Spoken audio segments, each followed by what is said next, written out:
It's so wonderful to be with you, Dr. Iain McGilchrist.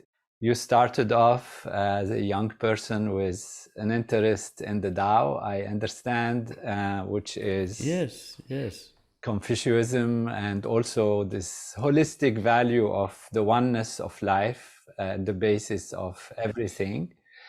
And then got into medicine, psychiatry, and the two sides of the brain, and talked about them in a wonderful way in The Master and His Emissary, and connected it to culture, to how the Western world has evolved from that. So it's really wonderful to have you. And one word comes to mind about your work. Many words come to mind in this wonderful work that you've done, but something comes to me as very important that we don't see very much in the world today, actually, or it's kind of almost disappearing, is the sense of nuance, the nuance of things, the ability to see plus and minus, the ability to see that behind some things that might appear absolutely wonderful, there can be things that are not so perfect. And behind things that even can be horrible, there might be some things that can be of value. And it's not all white and black, and there are shades and colors and everything in the world. So it's really a joy to be with you. Thank you for being on this podcast. Oh, well, thank you very much for inviting me. I'm delighted. And I was particularly delighted by, I didn't know what word you were going to choose, but nuance, that is wonderful, because that is of the greatest importance to me, to be able to give graded assent and dissent to things and see the good and the bad and see how they relate. It's part of seeing the bigger picture, isn't it? And that's very, very important. So thank you for that. Absolutely. I'd like to start actually by reading the quote from the channel McGilchrist, the quote by Iain. Our talent for division, for seeing the parts, is of staggering importance. So when you start by hearing this, you can say, wow, that's the most important thing, and it's great. And then suddenly there is a dash, and Iain adds, second only to our capacity to transcend, or to transcend it, in order to see the whole. So this is a wonderful place. I would like us, if you like us to start there. Right brain, left brain, nuance, parts, and whole. We are eager to hear from you. Yes. I suppose the thing I should say just at the outset, and I thought I didn't have to say it anymore, but I think I do, unfortunately, is my ideas about the right and left hemisphere are the results of 30 years research. And if you think that you know something about this other than what you've learned from my work, I would really ask you to put it out of your mind, because much of it will be mistaken. So, yes. How does it relate to what we've just been talking about? I suppose a point worth making is that each of the hemispheres attends to the world in a different way. And there are good evolutionary reasons for this.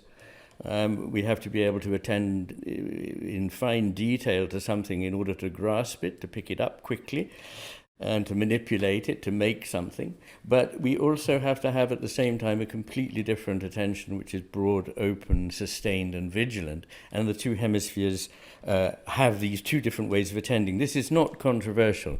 This is very well known to mainstream neurology, and it's easily seen after somebody has a stroke in one or other hemisphere. The scope and the nature of their attention changes. But of course the point is, and the penny didn't drop immediately for me when I discovered this, how important attention is. Attention grounds the world. It makes the world, the only world that we can know, that world that we experience, it makes it what it is. And it makes us what we are. So the nature of the way we attend to things changes the world and changes us. So I call it a moral act. And in short, the left hemisphere sees fragments and sees certainty. It sees stasis. It sees decontextualized fragments, abstract, taken out of context, disembodied, general in nature, and therefore susceptible to being manipulated like building blocks. Unfortunately, this world is completely inanimate. and it is just a world of bits to be used. Literally, the left hemisphere uses the right hand, it uses language to make us able to specify and to manipulate. But the right hemisphere is seeing a completely different world, one in which nothing is ever completely separate from anything else, in which things are constantly flowing and changing, in which things are neither this or that. The left hemisphere wants it to be either this or that, because it's got to be certain, it's about to grab something. Whereas the right hemisphere sees, well, there are different ways of seeing this, and maybe we need both of them. The left hemisphere, that doesn't compute at all. The right hemisphere sees the need for the implicit, that there are certain things that cannot be put in language without denaturing them. And these include most of the things that we really value, like love, the world of the spirit, of the sacred, all the things that make life worth living, like music and art and poetry and drama and narrative and myth and all these things. The right hemisphere understands what the left hemisphere doesn't. And the right hemisphere also sees that everything must be seen in its context, because the context changes what it is. It sees an embodied world, not a disembodied world. And it sees one in which everything is ultimately unique. I can't remember who it was, maybe it was Emerson, who said, no two blades of grass are exactly the same. And this is true, everything is really unique. We have a trick of the mind which groups things together, which is helpful, very helpful. We couldn't live without it. But that generalizing quality masks the fact that everything is, in fact, completely unique, and yet not severed from or ultimately separate from everything else. That's wonderful. And of course, this is not, the importance of this is not just about anatomy and physiology, which one can think, oh, right brain, left brain, etc., but about how we deal with life, how our culture takes us in one direction or the other, and the implications of this on the progress of our humanity, our existence, and even our existential reality, the threat to our world, to what we do to each other, and to where we are going. And so it's really interesting in the sense that it localizes it in some way into two hemispheres, but obviously it's the principle of how to deal with things, whether maybe one hemisphere has also a contribution to that part, and another part of the hemisphere can also contribute to specificity and to wholeness, that the two hemispheres are connected through the corpus callosum and they talk to each other. And we have, of course, many studies about split brain and all these damage to different parts of the brain that also indicate why you are also based on scientific empirical findings can talk about these tendencies of the two sides of the brain.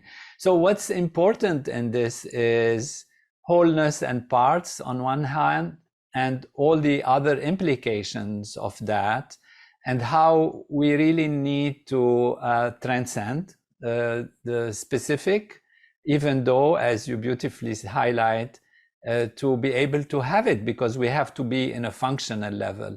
Now, historically speaking, humanity started with more of a holistic kind of nature, that everything was based on belief, was based on some spiritual values. We don't know where things come from, so we ascertain and we assign them to some forces in nature that are maybe metaphysical or spiritual.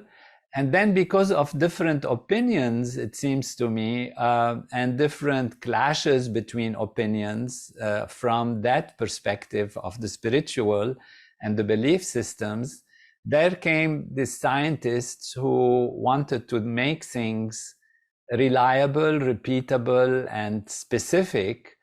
And then science came up with the scientific method and the scientific conclusion. But it ends up also with its own dogmas about the essential and ultimate nature of reality. And science has become like the reference. Science is great, but I want to look at that perspective, East and West, ancient and new, the development of our cultures, where are we going, reliance on something specific, where is it leading us, and is it the best for humanity going forward? Well, you've certainly raised a lot of points there. And I suppose, much as I said, we have to unlearn many of the things that we think we know, like that the left hemisphere is rational but dependable, and the right hemisphere is a little bit quixotic or a bit flibberty-gibbet, but is at least creative and so on. But we have to put all of this away as well. And one thing I want to emphasize right at the start is that this is not about science versus intuition or imagination. It's not about science and reason on the one hand being probably left hemisphere and intuition and imagination being right hemisphere. It's a much more important thing than that. It's that each of these has a left hemisphere aspect and a right hemisphere aspect. So the left hemisphere aspect of science that you've talked about is its tendency to become fossilized and to be dogmatic and to stick to certain things and rule other things out. Now, of course, we need that tendency. We mustn't just give up on an idea because we find one or two results that don't fit in with it. So it's perfectly normal that we should try to hang on to a paradigm for as long as it's helpful. But there comes a time when the weight of evidence is so badly against this paradigm that we then have to shift.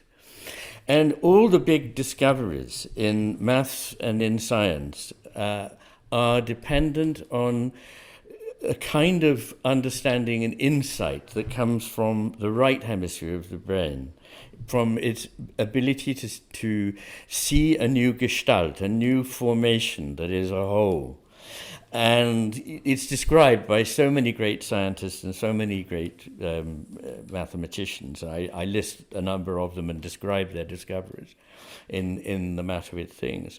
So there is this distinction, but it's not between science and the other things. It's between a certain attitude towards science and another attitude towards science. And so one person might say to me, but why, I don't care where it happens in the brain. You can tell me this happens in the right hemisphere, it's fine, it happens in the left hemisphere. I don't know what's going on in my hemisphere, I just know about living. But what I'm actually drawing attention to is two, as I say, completely different phenomenological worlds. One of them fragmented, dead, decontextualized, abstracted, and very much like a map or a diagram or a theory about life. And the right hemisphere, actually the experience of living. So it's like the map on the one hand and the infinitely complex world that is mapped on the other. Now, this is a very important distinction. And people have intuited, although they hadn't got scanners and they didn't know what was going on in different parts of the brain to the extent that we do now, people in many ancient cultures, East and West, have known that there are, if you like, there are two ways of being. Pascal said, so different are these ways of being that people have thought we have two souls.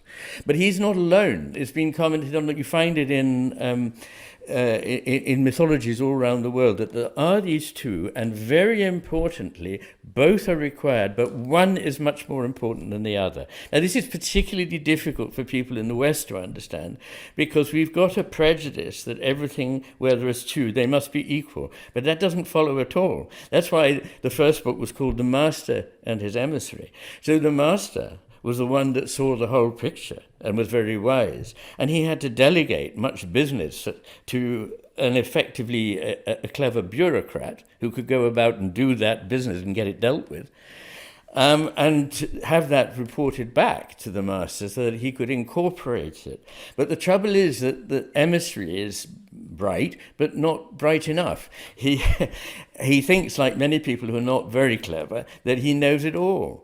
So this is really a distinction which can be seen, in any number of experiments, both in the laboratory and natural experiments when somebody has a stroke or a tumor, that the left hemisphere, left to itself, thinks it understands and knows everything. It's dogmatic, it's certain, it sees things clearly, even when it's made them up. I mean, literally just made them up. And if its attention is drawn to something that is completely wrong, like they've got a paralyzed limb, they will just completely deny that it's paralyzed, or if they can't make it move, they say it doesn't belong to me, it belongs to somebody else. So this left hemisphere is not down to earth and dependable. The right hemisphere is much more in touch with reality than the left. And the first part of my book, The Matter with Things, is devoted to going through how each hemisphere fares on things like ability to pay attention, to perceive, to form judgments on the basis of what one has attended to and what one has perceived.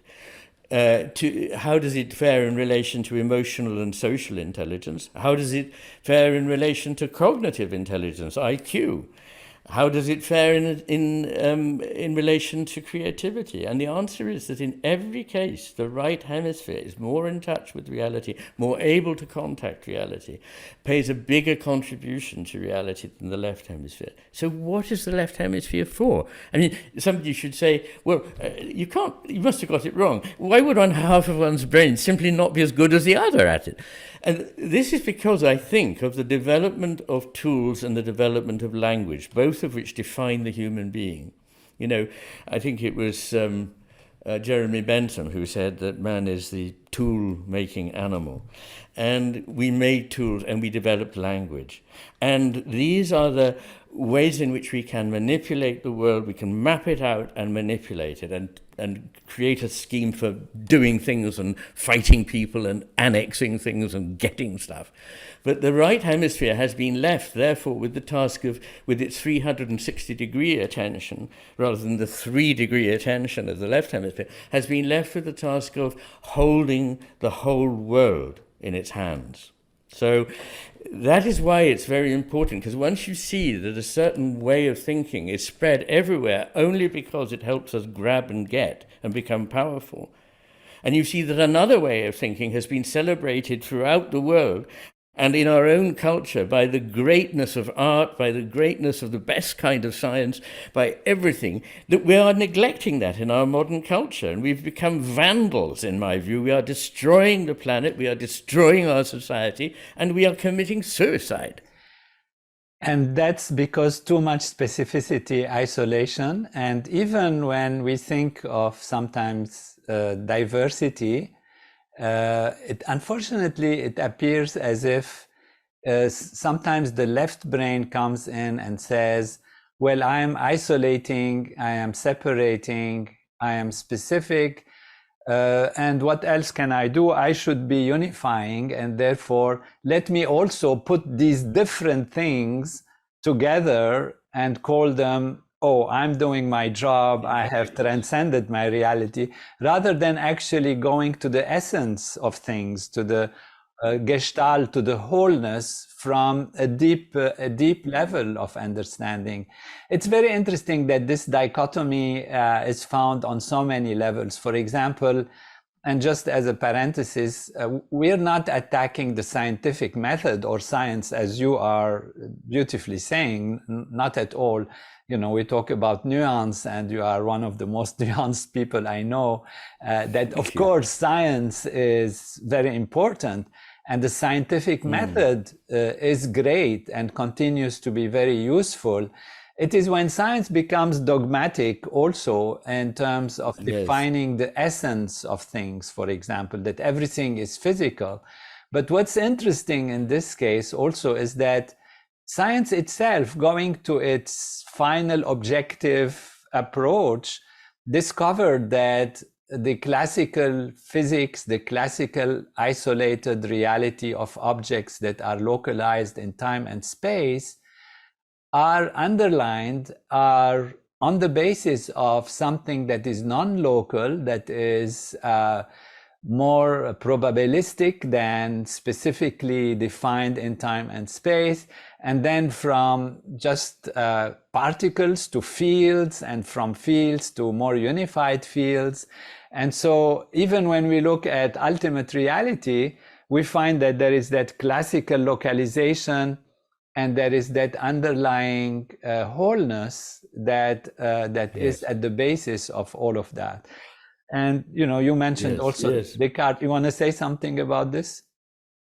Well, yes, I wanted to say, before we get any further into it, just to make a little side remark on the term specificity that you used quite early on, because I know exactly what you meant. And you were contrasting the ability to see the part from the ability to see the whole. But we need something else which the right hemisphere is capable of doing. It surprises some people that if the right hemisphere is the one that really sees the whole picture, how come it is also the only one that understands uniqueness? Why is it that the left hemisphere cannot see unique anything? It just sees a member of a category. I've got one of those, I put it in this box, I put them in that box. So the left hemisphere's world is all categories. The right hemisphere also has categories. They're formed in a different way, more by what Wittgenstein called a family resemblance than by the possession of a particular detail. But what is so wonderful about this and why it's important is that I see the process of the cosmos, since we're heading there quite rapidly, I can tell. I see the process of the cosmos as being both about individuation and about integration. So it's an ever more proliferating, ever more multiple, producing ever more wonderful, unimaginable, unique cases, all the species of all the birds and so on, this wonderful multiplicity. Without that multiplicity being fragmentation, in no way does that threaten the integrity of the whole. In fact, it completes the integrity, because it shows what is there as, I would say, implicitly, and this is in David Bohm's sense, the implicate order that becomes explicit in the cosmos. So it's like a flower that when it is tightly furled, it seems like one thing, but then it opens and there are all these petals and stamens and so on. But those are all not making the flower less of a single flower. It's making it more of a single flower by differentiation of what is there. So I just wanted to make that point. And secondarily, to say what follows that, which is that the right hemisphere sees that you can have both one thing and another that seem to the left hemisphere to be opposites. So it sees there is no real opposition between individuation and unification, whereas the left hemisphere can't understand that. These have got to be opposites, and it wants one or the other. It's a very either-or mental world, black and white, whereas the right hemisphere is the one, thank you, nuanced, in which it's possible to see elements of both and that see that both are needed. And finally, this applies to their relationship. So the left hemisphere has an antagonistic relationship towards the right hemisphere. It's got to be either what it thinks or what the right hemisphere thinks. But the right hemisphere has a both-and attitude to what it knows and what the left hemisphere knows. After all, in the story that gave the title to my first main book on this subject, The Master and His Emissary, the master appointed the emissary. The master knows he needs the emissary. It's just the emissary doesn't realize he needs the master. That's so beautiful. I mean, we see this also in, in business and companies where the chairman of the board or the board of directors has to take a distance from the micromanagement of the company so that they can see the whole, and the specific, either CEO or even the CEO has to be able to take a little bit of a distance. But then those who are doing the specific work, building a machine, putting things in the right place, they have to actually do it precisely without thinking about the management and the whole business as a whole necessarily. Yes. So, this is all reflected in how our life works also in society and all of that. Both are necessary in a sense, but if we forget one, we don't have the expression of separation, which is manifestation, then everything becomes maybe mixed up. And at the same time, if we forget the unity at the basis of diversity, when you mentioned the flower, for example, the sap is also the basis of the tree that, that produces the branch and then the flower and then the fruit. And it's all at the basis of the sap. And that's what we see in and even physics coming to that conclusion, that the fields are the basis of the fluctuation that lead to the appearance of particles, etc. So we have to go to the field to be able to actually nourish the whole. We have to go to the sap to put the water on the roots so that we can nourish the different parts of the specifics. Or you corrected this very nicely, specific but unified. It's beautiful. Well, yes, that's a fine image, that of the water that flows, as it were, through the entire organism and nourishes it in different parts in different ways, but is part of the life of the whole. I think that's a wonderful image. And yes, I think what happens is that there is a tendency over time, at least there has been in the history of the West, and I just don't know enough about the history of the East to be able to review it in the way that I did in The Master and His Emissary. But there seems to be a tendency for civilizations to start off with a very fine balance of what the left can give and what the right can give, in which the vision of the right is always the dominant thing, and the left is serving it. But when the left thinks, I know it all, because it doesn't really see very much, which enables it to think it knows everything, because it doesn't really see very much. When it starts thinking that it is the one that can direct everything, then civilizations begin to collapse. And this usually seems to not take very long, about 300 years in Greece, about the same in Rome, and about the same since perhaps the scientific revolution in the 17th century. That we are, what happens, it seems to me, is that a civilization overreaches itself in some way. It becomes too big or too powerful, because that, after all, is the goal of the left hemisphere, to acquire, to get, to grab. And that in doing that, it then has to become less than fully human. It becomes more mechanical. It becomes more bureaucratic. It becomes a vast administrative empire in which everything has to follow the same rules, and in which the proportions of things, the sense of harmony of the parts, is broken down and lost.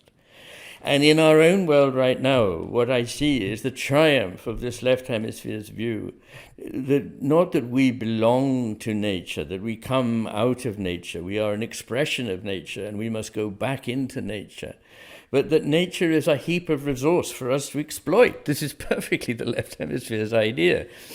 And, we need to regain the idea that all living things, the whole living earth, is an organism of which we are a part, and we are responsible to it, and it is responsible to us. There is no ever one-way relationship in things. That's an important point, because often in physics there's a sense that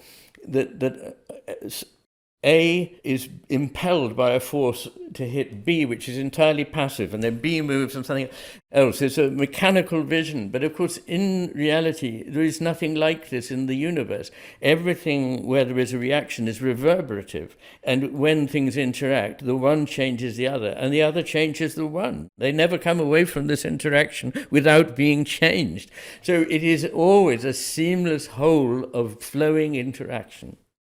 This is fantastic. It's beautiful. These are wonderful observations and study of the nature of reality from different perspectives.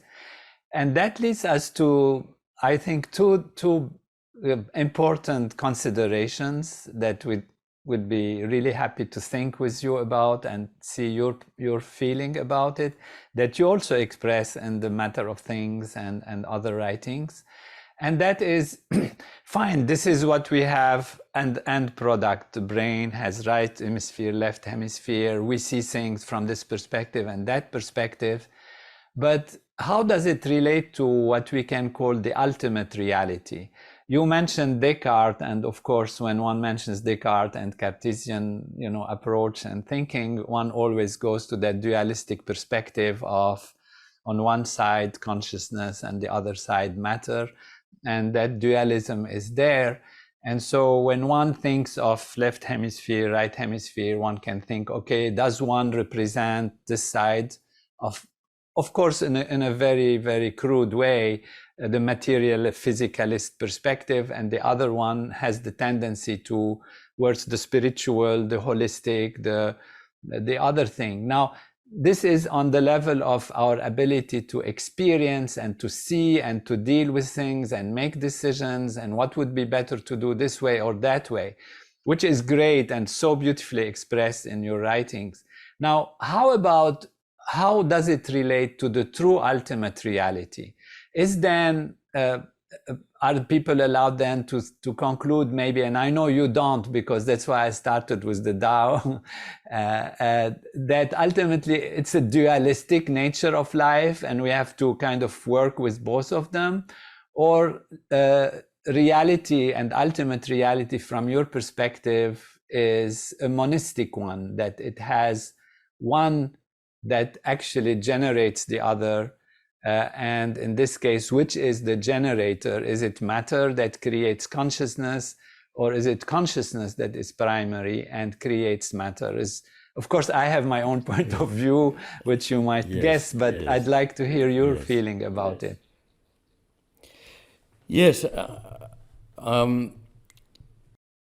I think the important point is that we need both of these things that we describe, one of them as matter and another as consciousness.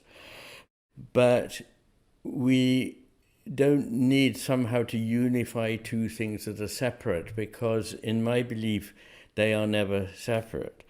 So I think if you had to pigeonhole the way I think in terms of the categories of modern academic philosophy, of which I'm not a huge fan, I think you would call me a dual aspect monist. In other words, I believe that what is single, but that what we call matter is an aspect of this, whatever it is. And you pose the question of which is the base and which follows from which created which. I wonder, though, if I could suggest to you, and I wonder what you would think about this, if I said that is a very Western idea, that one thing must come before another in like a serial process. It's rather back to the idea of something hits something else. Maybe they come into being together because they are one thing. And our language is not good, because by consciousness we already think we've excluded matter, and by matter we already think we've excluded consciousness. But the way I sometimes put it is that it's like water, in that water is transparent and flowing and all the rest. We see it, we can see through it, it passes over our hand. But there is also ice. Is that water? Well, it is, yes, but it's not at all, doesn't look like water. It's solid, it's opaque, it's so hard it can split your head open. It's something else, surely. And then in this room, there is water in the atmosphere. What? But I can't see it at all. So what are you telling me that water is so many completely different things? Well, I would say yes. And I suppose that if you say, well, which one is really water? A lot of people would say, well, it's the flowing one. That's because it's what we mainly see. But these other things are different ways of seeing it. And an important point to make about matter is one that was made by the late 19th century Anglo-German Oxford philosopher Friedrich Schiller. Not the romantic poet, but the philosopher, and he said that matter is something that no one has ever seen. Nobody has ever encountered matter. All that they have found is elements within their consciousness that have qualities that they call material.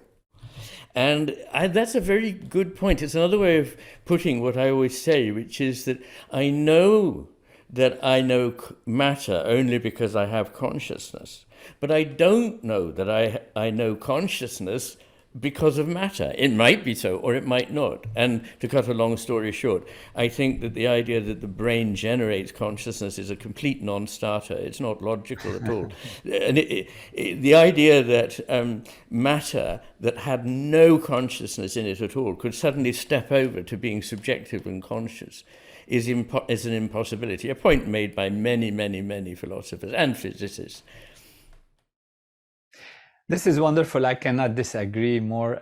In terms of primary and secondary, it's actually not in the sense that it was something and it disappeared and became something else. It's just it appears in different ways. So there are different manifestations of whatever it is that we call, humidity, water, gas, ice.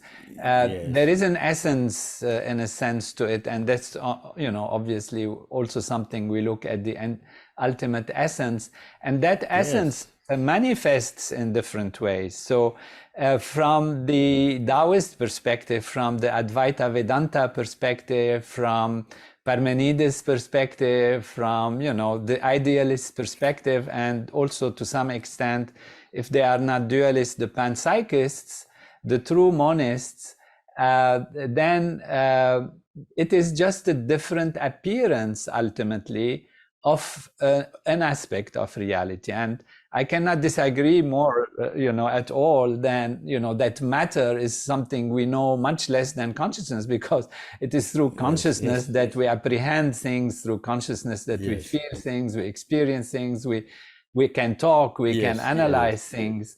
And that is really, in a sense, primary, but not primary in the kind of hierarchical or, let's say,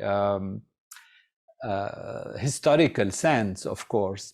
Primary in the sense that it is there, and it is, our podcast is called Consciousness is All There Is, and I have written about how actually a field of consciousness manifests and interacts with itself to give the appearance of different values which are real on their own. But again, as we can see from your beautiful description, they are real as individual entities seen by the left hemisphere. And they are more together and holistic and more a field than a particle or a separate localized entity, as seen by the, I would say, if I'm correct in this case, by the right hemisphere. And so this has implications also on how we deal with our life. If the world is only physical separate entities, then the left hemisphere is right to grab onto things and make more of things and separate things, because this is how you survive, this is the reality. But if the reality is more holistic, is more spread out, more consciousness, more field-like, then this is where we should find the solution to our dilemmas and our problem, and the you and me, and then I have to beat you, I have to be stronger than you, I have to grab what you have in order for me to be safe because you are a threat to me. This is also has a very important implication. So the assumption of what reality is can have very important implications on what we need to do to improve our situation. And so this takes us to this next question, which is what to do about it. You said it very strongly, and you want to emphasize it, that we are committing suicide because of the extreme left hemisphere dominance in our approach. And let's take a few minutes and talk about what can we do about it. Okay, but before we do that, in the spirit of a leisurely conversation, I just want to respond to some of the things you said just before asking that. So you raised very importantly the question of the way things appear. So the phenomenological world, which is actually the only world we can know. We can only know the world as it appears to us. And I think that it's a point that was made by Niels Bohr very well, that in science we are not actually able to find out the true nature of things. We simply find the ways in which the appearances can be made to cohere. So really that is said about science, but it can be said about the whole human intellectual, spiritual adventure, is that we are all the time finding a gestalt, an overall picture, if you like, of reality of the cosmos, which is coherent with our experience of it. And that involves both, to emphasize again, the individuation with the togetherness. So that, for example, although it is true that it is terribly damaging that we think there's me and there's you, and what you have I don't, and I must get it from you, and so on, there is a certain sense in which it is true that everything evolves through a degree of competition. But it's much more true that everything evolves through a very large degree of cooperation. And I mean this literally about the evolution of life. That when you look at the history of the evolution of life on Earth, it is largely a story about intelligent organisms finding ways of cooperating. And of course, competition comes into it. But this is fine. I use sometimes the image of a loving relationship. In a loving relationship, the love doesn't abolish you and me. It makes you and me more me through the love we have for one another.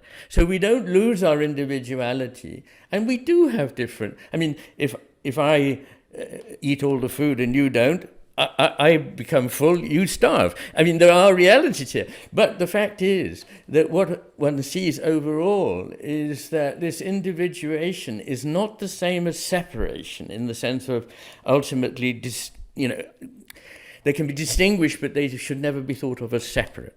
And so the whole story of the creation of the cosmos is one of individuation, of this multiple... the coming into being of the one and the many. And otherwise, there is no manifestation. There's no manifestation.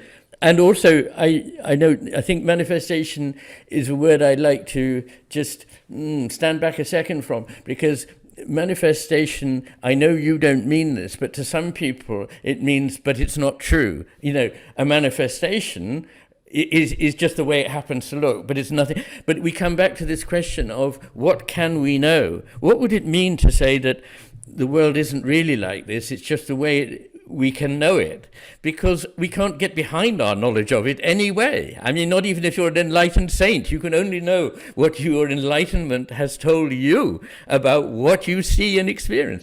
So it's a kind of a problem there. Anyway, to come to your extremely good and very difficult question, what do we do?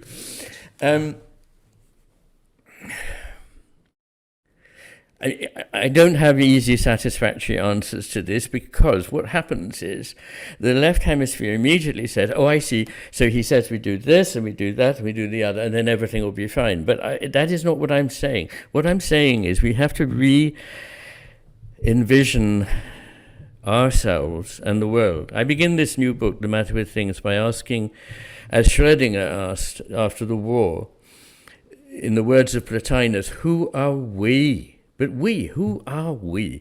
And that is a central question. Who are we? What is the world? And what are we doing here? And these are questions that have either become cheapened or somehow dismissed, so that these very, very important and central questions are not being asked.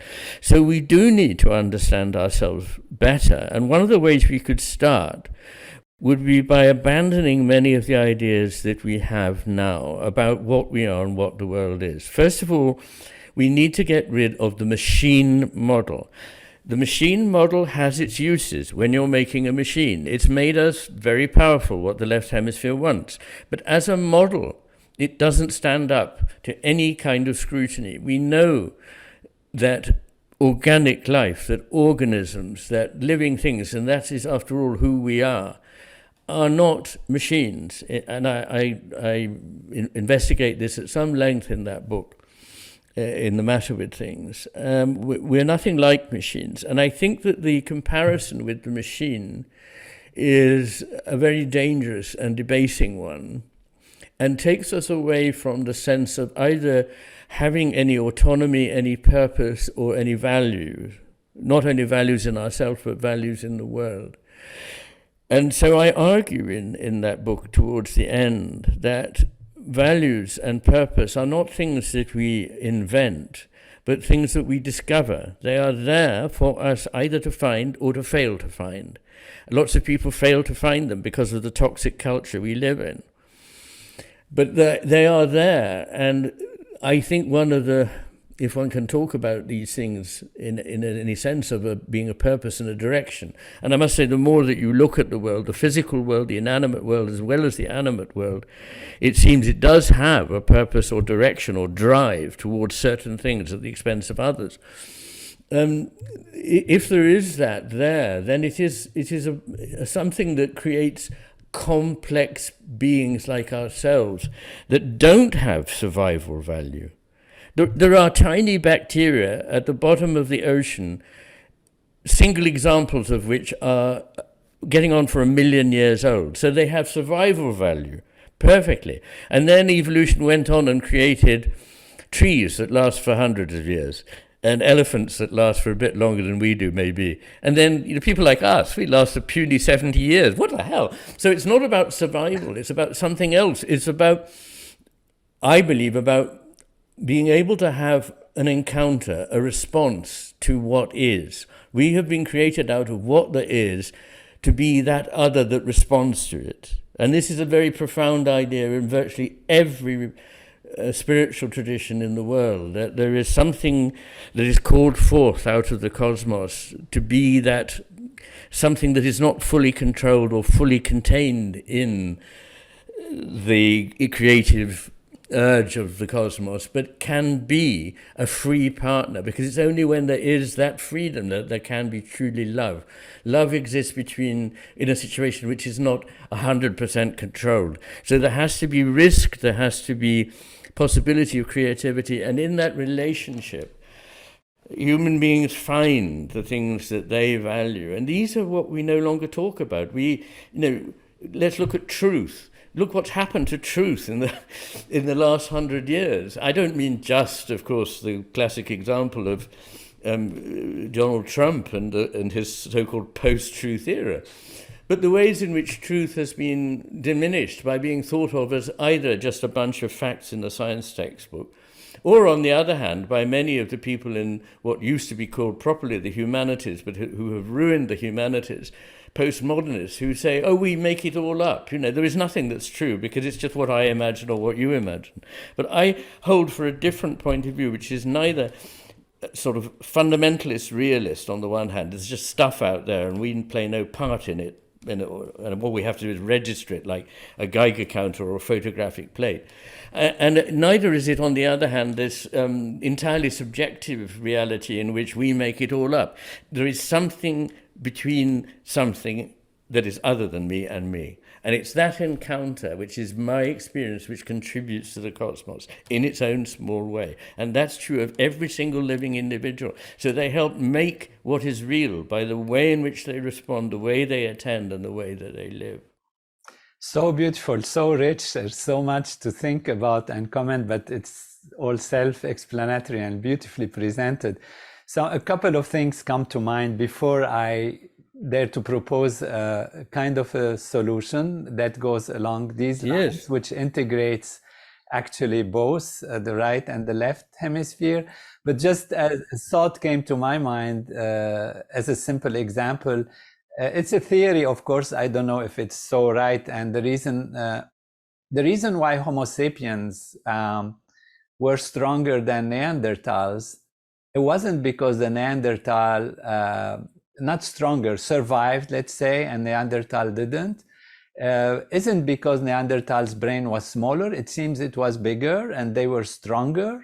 Bigger. And so the reason the Homo sapiens survived is because they work together. They have more probably at that time a right hemisphere kind of tendency that accepted, as you said, individuation, but put it together in an ability to see the group as a power. And so if you have a Neanderthal that is very strong but isolated in their thinking and separating and not having a right hemisphere, I'm just using terminology that we learn from talking to you and reading you also, of course, then they will not be able to survive against a group that sees the group as a oneness. And that's how the Homo sapiens, with almost, with a lesser brain in a sense to start with at least, survive and beat the others who were originally having the better chances with a bigger brain and stronger physiology.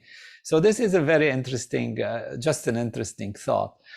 On the other hand, in terms of the solution, it's clear that with your deep nuances, you don't reject the importance of the left hemisphere and its functionality in the world. And you highlight the importance of the master, not just the emissary, that the master has to keep things together. Now, what would be very important is how both talk together, how the corpus callosum can be enlivened so that the discussion right and left hemisphere gets more open and more accepting one of the other. And this is where, based on my research and what I have devoted a lot of my work on and time on, is technologies of consciousness. Now, we don't want to talk about technologies because it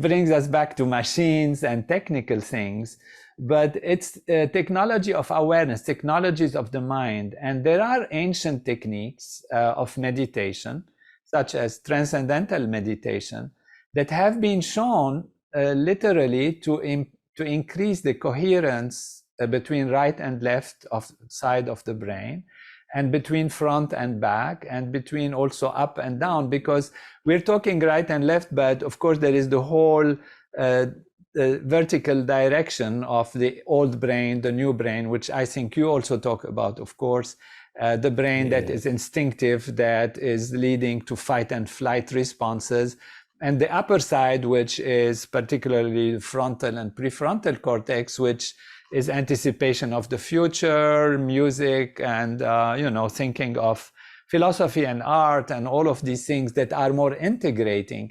And so the technique of transcending, because as we started with the importance of specific or individuation, at the same time transcending it, so that is the master. So we have to enliven the master also, and enlivening the master is the one who takes a step back and looks at the whole picture.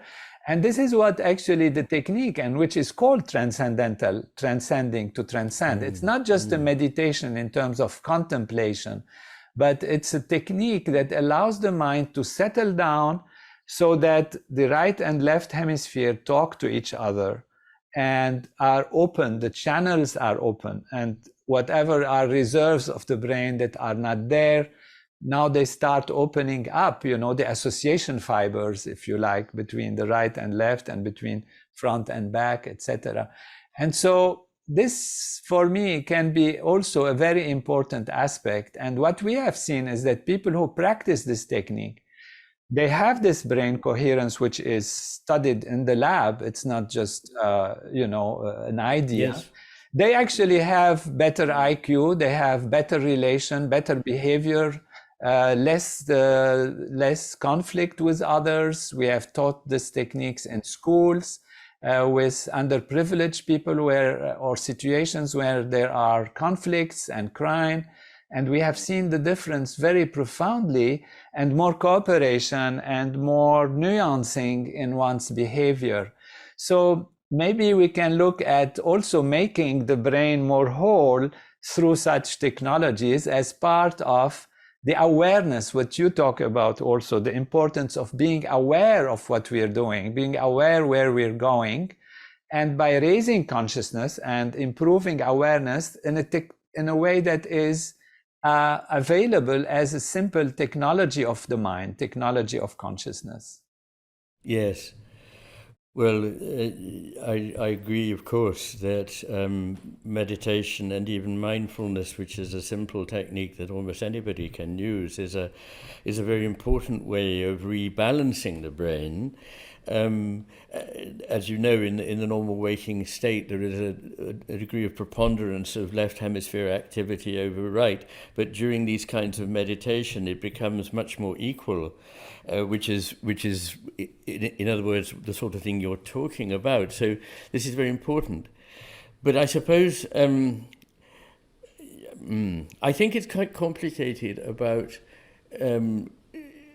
much in the spirit of everything that we've been talking about, there is need for both difference and sameness, for unity and differentiation. I sometimes say we don't want either or both and. We need both either or and both and we need, in other words, the way the left and right hemisphere work together best is not by just being fused and doing the same thing. In fact, many disabilities come from the failure of inhibition by one hemisphere or the other. And a lot of corpus callosum traffic is, although it's in essence it's glutamatergic more than it is GABAergic, i.e. it's more excitatory than inhibitory, its overall effect is very often is more inhibitory. So it's often saying, no, this is stuff for me to look at.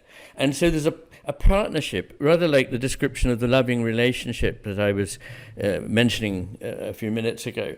A good partnership is not one in which the two partners do the same thing and get mixed up, but in which they do what they do best, but do it in synchrony with one another. So I just wanted to make that point, because I think it wouldn't be better if, as it were, all the floodgates were opened and everything in the brain united with everything else, because things only come about by a form of kind of sculpture. I mean, it would be like preferring the complete block of stone out of which Michelangelo carved his David to the David in which stuff has been moved out. So a lot of the development of the brain is about differentiation and inhibition. And there are more inhibitory neurons in primates than there are in any other animals, and there are more inhibitory neurons in humans than there are in any other primate. So the great development of the human brain is inhibition, and the corpus callosum has got smaller in relation to the brain over evolution, not larger. So it occupies a smaller percentage of the brain, and much of that traffic is in any case, as I say, inhibitory. And that was one of the things that really piqued my interest when I started some 30 years ago or more even on this trajectory that I've been following. So while I think it's absolutely right that what we need is a proper working together, like a dance in which everybody is contributing their part, what we shouldn't think of is that this is in any case a sort of loss of independence or of individuation, that there are different things that the brain is able to do. And I wonder if, I don't know, this is a speculation rather like your speculation about the emergence of Homo sapiens, because I think there is evidence that earlier man was also quite peaceable and sociable, but in any case, it's an interesting speculation. But when it comes to consciousness, then I think it may be that parts of the brain act, in fact, perhaps the whole brain. I argue, in fact, in this book that the whole brain is, in fact, a filter. So it's not making consciousness, nor is it simply passively like a radio set transmitting consciousness, but it's sculpting, molding, filtering consciousness. William James had this wonderful image. He said, "It is like my voice. I have a voice which is peculiar to me, but it only exists because air from my lungs comes out through my mouth, but there's a barrier in the larynx which inhibits some of the flow, and it's that causes me to be." And I believe that our relationships to one another are like this, that consciousness is single ultimately, but as air is single ultimately, but the particular voice that is William James's comes from a certain filtering activity, and that what maybe happens, people often ask me, and I don't know, this is not science, it's my speculation, that what happens when you take mind-altering drugs is maybe these, interesting ones that give people something like experiences of the whole cosmos. That what happens is that the frontal lobes are relatively shut down, and the frontal lobes are above all about filtering and stopping immediate responses, and therefore make it possible for us to live our daily life. But maybe when this happens, the frontal lobes relatively shut down. It's certainly not true that they somehow liberate the right hemisphere or suppress the left, which is sometimes said. I know that is not true, but I think there is evidence that they may cause suppression of the frontal lobes. Unfortunately, in my case, they make no difference. I never experimented with drugs when I was young, but since people have got interested in my theories, they've encouraged me to take under supervision certain mind-altering substances, and I have to report absolutely not a glimmer of anything that changed. This is wonderful. It's absolutely wonderful. It's very sad. No, the whole description is wonderful, because communication is not about excitatory only.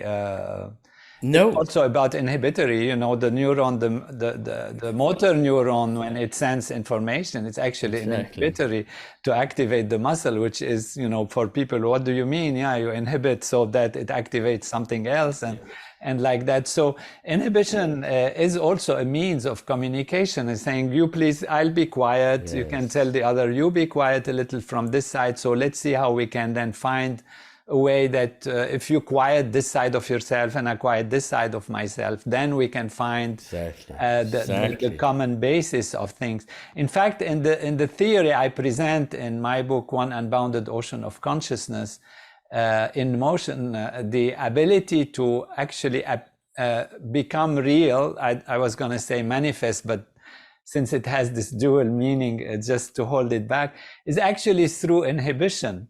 So inhibition of the wholeness, yes. To allow the parts to appear. So it's as if the absolute has to hide itself, yes, and appear as small parts. So this is, I find this wonderful the way you describe it, yes, and so insightful. Well, that idea of it having to be hidden is there in philosophies going back thousands of years. That, you know, it's there in my favorite of all time philosopher Heraclitus. You know, that nature hides, and I think this is right. So I sometimes say it's a bit like a cell that has pseudopods or outpouchings, you know, and if you were in the middle of one of those outpouchings of the membrane of the cell, you would look around and see yourself enclosed on all sides, but at the root, at the base of the foot, you are completely joined to the cytoplasm of the whole cell. So I think that is our condition in this life, that we are somehow surrounded in such a way that only some of us see that we are completely connected. Absolutely. So the hiding process leads to appearance of individuality, and the purpose then is to unhide, maybe, and then discover that we are that reality. And if we keep hiding ourselves in our smallness, we are committing actually suicide, is using your own terms. Well, I think we are at the moment, yes.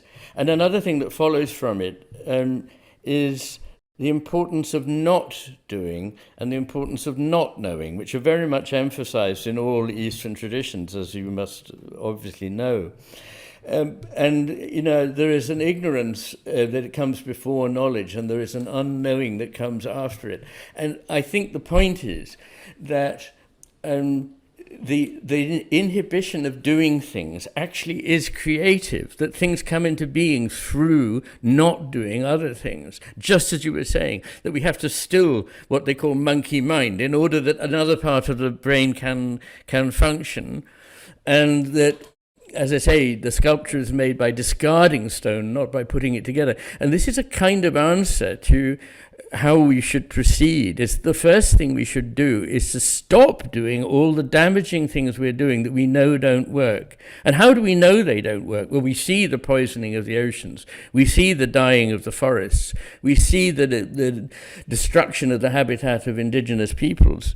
But we're also extremely unhappy as a society. The rates of anxiety, depression, you name it, are sky high, and not just because we now are more aware of it. There's evidence I go into in the book that we are really a much more miserable people than we used to be, and that other peoples who are not modernized in the Western way can still try and keep away from it are. So, you know, stopping doing things is very important. And it's not just about go, go, go, go. It may be about stop, withdraw, contemplate, you know? Beautiful. Transcend, as you say in your quote on the side. Transcend is go beyond. Yes, and then it will come to you what it is to do. If I tell people, I think you should do this, it's just limited to what goes on inside my head here. But if I say to people, stop doing what you're doing, attend, not just in a passive way, like doing nothing, but actually like straining your ears to hear something, be open to try and pick up like a faint message that it's coming. If you attend to that, things will come to you, whether you say it's from your unconscious or whether you say it's from the wider spiritual cosmos, it doesn't matter, but you will be guided to what you need to do. Whereas if you keep talking and saying, we should do this, we should do that, no, let's have a committee, you're not going to make it happen, I'm afraid. Although, at some level, the left hemisphere has to get to work and say, okay, I organize a party of people to go and do this and so on. But we're so stuck in that mentality that we make committee after committee and bureaucracy after bureaucracy and nothing actually changes, you know? Yeah, beautiful. It's wonderful. In my talks, I give an example, a sad example, unfortunately, very sad, of an Eastern airline flight from JFK in New York to Miami. And this was almost 50 years ago exactly. And during the flight, there were very, very experienced pilots and an engineer, so 3 pilots. And when they came to land, they put the gear down, so the gears are down, and then part of the training is to check that there are 3 green lights that come, 2 for the back gear and 1 for the front, and one wasn't lit. That little bulb didn't light, and so they cannot land, because if the front gear isn't down, the plane is going to crash. So they put the plane in autopilot to check it out. They told the tower that they're gonna do that, and the tower said, fine, solve the problem. And they got so busy with the little light that they actually literally forgot to fly the plane, and the autopilot had disconnected. They sent the engineer down to check to see if the gear was down or not, and they were fuddling with this little light and going so stressed about it, they forgot to fly the plane, and then the plane crashed and killed most of the people on the plane. And so this is a terrible thing, and this is again the left brain getting so overdrive about a little bulb, which turned out to be just the bulb wasn't working. It's not the whole thing. That's a real situation. And I often say how much we crash our life because we are on so many point values. We forget the broad comprehension. We forget to see the wholeness. And so since then, actually, the FAA installed what is called situational awareness. And it's interesting that you also sometimes take examples about piloting. Have you learned to fly at all on a personal? No, I haven't. But I think that is a brilliant story. I didn't know it, so thank you for that. I may well use it in future. But that is very much like what's happening at the moment, is that we're fussing about details and about things that really don't matter, and at the same time things that ultimately matter hugely and will lead to our destruction, not the planet, because the planet will always reform, regroup, recreate itself, and something else will come forward. But we will see, sadly, the end of humanity, because I'm not one of these people who thinks, for all that we get things wrong and for all that we can be seen as rather mean and whatever one likes to say, I think that there is something wonderful about the human spirit, and to have lost it would be a tragedy. A worm is a wonderful thing, but J.S. Bach is something else. Talking about nuances, this is wonderful. So it's really great to be with you. I've taken a lot of your time, but it was a delight. We could go on for hours. We could go on for hours. Yeah, it's fantastic. I look forward to meeting you soon. Where are you in these days staying in what part of the UK? I live on a Scottish island off the northwest coast of Britain, the Isle of Skye. But I do sometimes travel, and I was in fact in California only a matter of weeks ago, And I may well be coming to the East Coast in the spring. I don't know yet, but I think I will. So the East Coast of America. So it would be lovely to meet you, Tony. Yeah. Oh, yeah, wonderful. The Isle of Skye, name and form.